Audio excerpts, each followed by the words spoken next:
Assalamualaikum warahmatullahi wabarakatuh. Baiklah, kami akan menjelaskan tentang Kerajaan Cirebon. Yang pertama yaitu pengertian dari Kerajaan Cirebon. Kerajaan Cirebon adalah sebuah kesultanan Islam ternama di Jawa Barat pada abad ke-15 dan 16 Masehi dan merupakan pangkalan penting dalam jalur perdagangan dan pelayaran antar pulau. Lokasinya di pantai utara Pulau Jawa yang merupakan perbatasan antara Jawa Tengah dan Jawa Barat. Membuatnya menjadi pelabuhan dan jembatan antara kebudayaan Jawa dan Sunda. Selanjutnya, latar belakang berdirinya Kerajaan Cirebon. Cirebon pada awalnya adalah sebuah dusun kecil yang dibangun oleh Ki Gedeng Kapa, yang lama-kelamaan berkembang menjadi sebuah desa yang ramai dan diberi nama Carabut, Caruban atau Campuran. Dengan dukungan pelabuhan yang ramai dan sumber daya alam dari pedalaman, Cirebon kemudian menjadi sebuah kota besar dan menjadi salah satu pelabuhan penting di pesisir utara Jawa baik dalam kegiatan pelayaran dan perdagangan di Kepulauan Nusantara maupun dengan bagian dunia lainnya. Selain itu, Cirebon tumbuh menjadi cikal bakal pusat penyebaran agama Islam di Jawa Barat. Didirikannya Istana Pakuwati dan membentuk pemerintahan di Cirebon oleh Walang Sungsang. Dengan demikian, yang dianggap sebagai pendiri pertama Kesultanan Cirebon adalah Walang Sungsang atau Pangeran Cakrabuana. Selanjutnya, perkembangan Kerajaan Cirebon. Pada masa Kesultanan Cirebon Pakuwati, Pangeran Cakrabuana pada tahun 1459, Raja Cirebon pertama yang memerintah dari Keraton Pakuwati dan aktif menyebarkan agama Islam kepada penduduk Cirebon. Yang kedua, Sunan Gunung Jati pada tahun 1479 dan 1568. Pertumbuhan dan perkembangan yang pesat pada Kesultanan Cirebon dimulailah oleh Syarif Hidayatullah atau Sunan Gunung Jati. Sunan Gunung Jati kemudian diyakini sebagai pendiri dinasti Raja-Raja Kesultanan Cirebon dan Kesultanan Banten, serta penyebar agama Islam di Jawa Barat seperti Majalengka, Kuningan, Kewali atau Galuh, Sunda Kelapa, dan Banten. Selanjutnya Fatahillah pada tahun 1568 sampai 1570. Kekosongan pemegangan kekuasaan setelah Sunan Gunung Jati wafat diisi oleh Fatahillah atau Fadilah Khan. Selanjutnya Penembahan Ratu. Penembahan Ratu I pada tahun 1570 sampai 1649. Pada masa pemerintahnya, Cirebon berada di bawah pengaruh Mataram. Namun hubungan kedua kesultanan itu selalu berada dalam suasana perdamaian. Kesultanan Cirebon tidak pernah mengadakan perlawanan terhadap Mataram. Mataram menganggap Raja-Raja Cirebon sebagai keturunan orang suci karena Cirebon lebih dari menerima Islam. Selanjutnya Penambahan Ratu II pada tahun 1649 dan sampai 1677.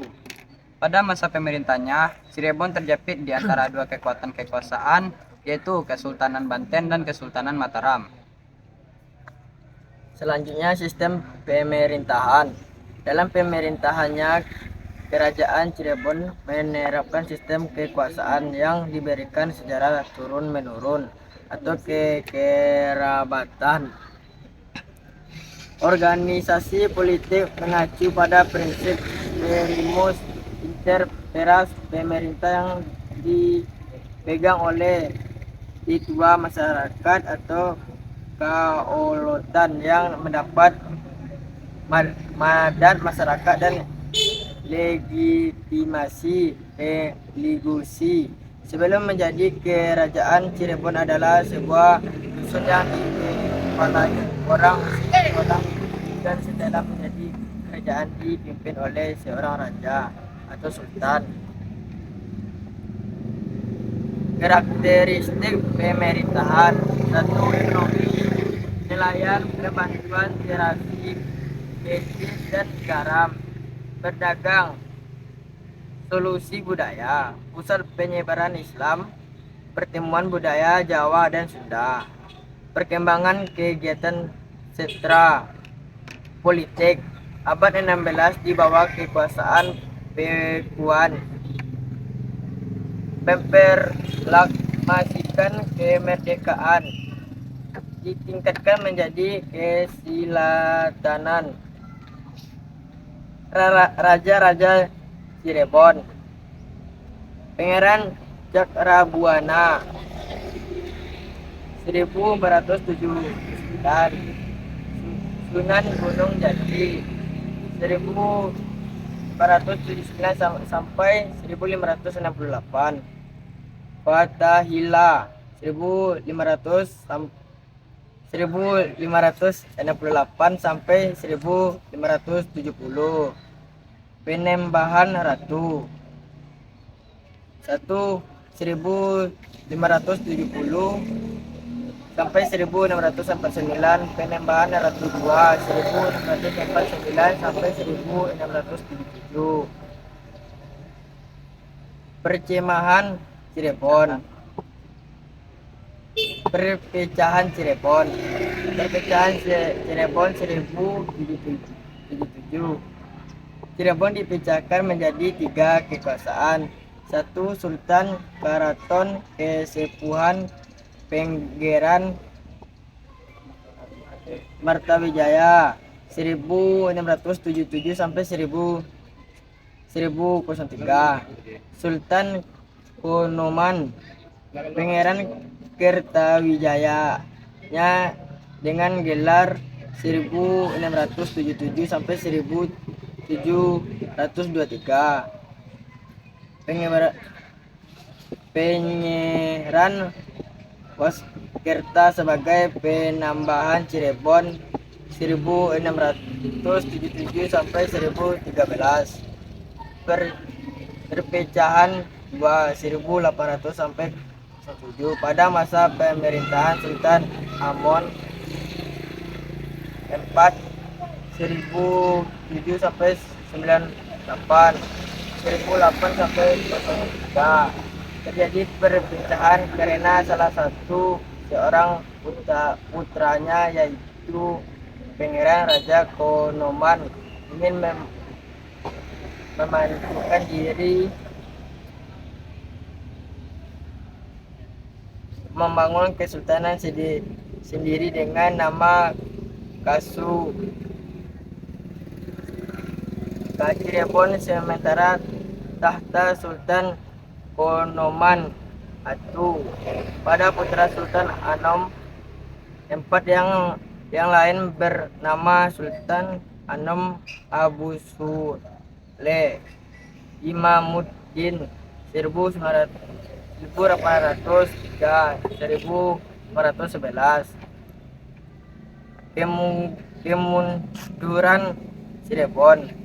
Setelah masa kemerdekaan Indonesia, Kerajaan Cirebon tidak lagi merupakan pusat dari pemerintah dan pembangunan agama Islam. Meskipun demikian, keraton-keraton yang ada tetap menjalankan pertanyaan sebagai pusat kebudayaan masyarakat, khusus di wilayah Cirebon dan sekitarnya.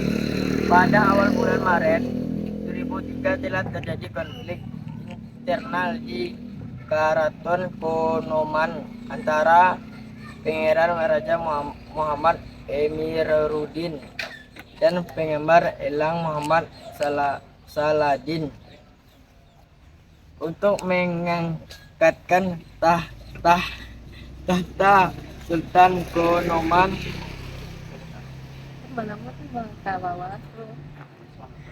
Pelantikan kedua sultan diperkirakan menimbulkan perpecahan di kalangan kerabat keraton tersebut.